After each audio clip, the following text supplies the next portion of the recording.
liiguvad, laevad dokivad ja teised asuvad teele.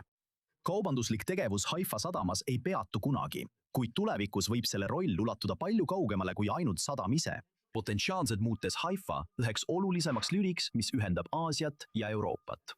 Selle visiooni keskmes on India Lähis-Ida-Euroopa majanduskoridor ehk IMEC, ambitsioonikas projekt, mille eesmärk on luua uus kaubatee, mis ühendab India Euroopaga läbi Pärsia lahe ja Lähis-Ida. Me räägime siin suurest strateegilisest projektist, mida nähakse alternatiivse ja täiendava kaubateena Suessi kanalile.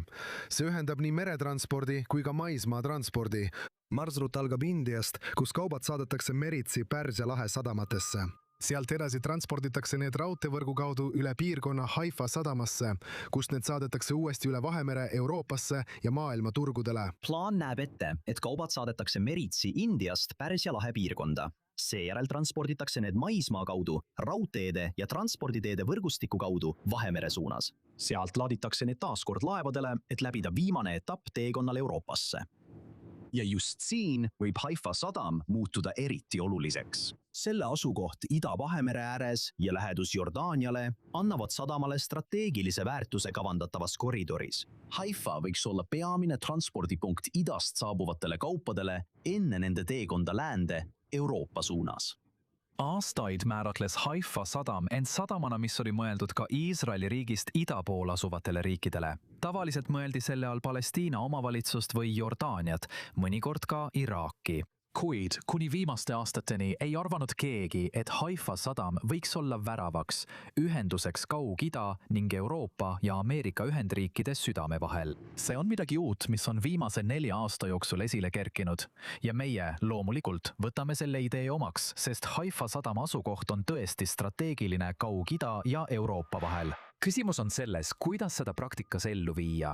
Alles viimase 4 aasta jooksul on välja pakutud idee ühendada Araabia Ühendemiraatide sadamad läbi Saudi Araabia ja Jordaania otse Haifa sadamaga raudtee kaudu. Ja see lühendab vahemaad märkimisväärselt, kui kaardile vaadata. Haifa linn on samuti osa Negevi lahe koalitsioonist, mis on 53 linna ja asula, liit, Haifa ja Beit Sheani orupiirkondades. Need kogukonnad loodavad, et sadama piirkondliku ja rahvusvahelise rolli laienemine toob piirkonnale laiemat kasu. Tugevdades oma positsiooni majandus- ja logistikakeskusena, parandades infrastruktuuri ja transpordiühendusi sadamaga, meelitades ligi uusi investeeringuid ning luues töökohti transpordi, kaubanduse ja teenuste valdkonnas. Hetk, mil see varandus saab reaalsuseks. Kui IMEC teoks saab, pole kahtustki, et meist saab väga strateegiline linn, sest kõik hakkab siit läbi käima ning sellest saab tegelikult meie piirkonna väga oluline ja domineeriv transiitpunkt. Ja sellel on tohutu tähtsus. Kui koridor valmis saab, võib see lühendada osa teekonnast kaupadele, mis liiguvad India ja Euroopa vahel, avades samal ajal täiendava kaubatee, mis ühendab sadamat Pärsia lahe ja Vahemerega.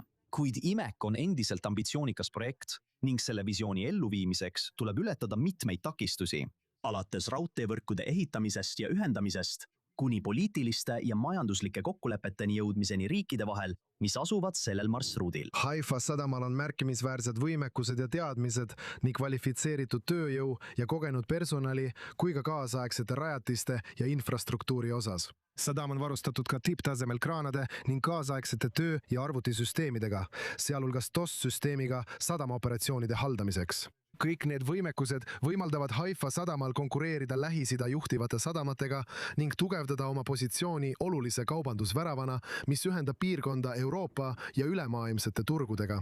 Ja ühel päeval võib siit, Haifa sadamast, alata konteineri pika teekonna viimane etapp. Pärast tuhandete kilomeetrite läbimist Indiast läbi Pärsia lahe piirkonna ja üle Lähis-Ida, enne kui see laaditakse teisele laevale, et jätkata teekonda üle Vahemere Euroopasse, täna on Haifa juba oluline kaubandusvärav Vahemere ääres. Homme võib sellest saada midagi palju enamat. Oluline lüli 2 kontinendi vahel ja keskne sõlmpunkt uuel kaubateel, mis ühendab ida ja lääne.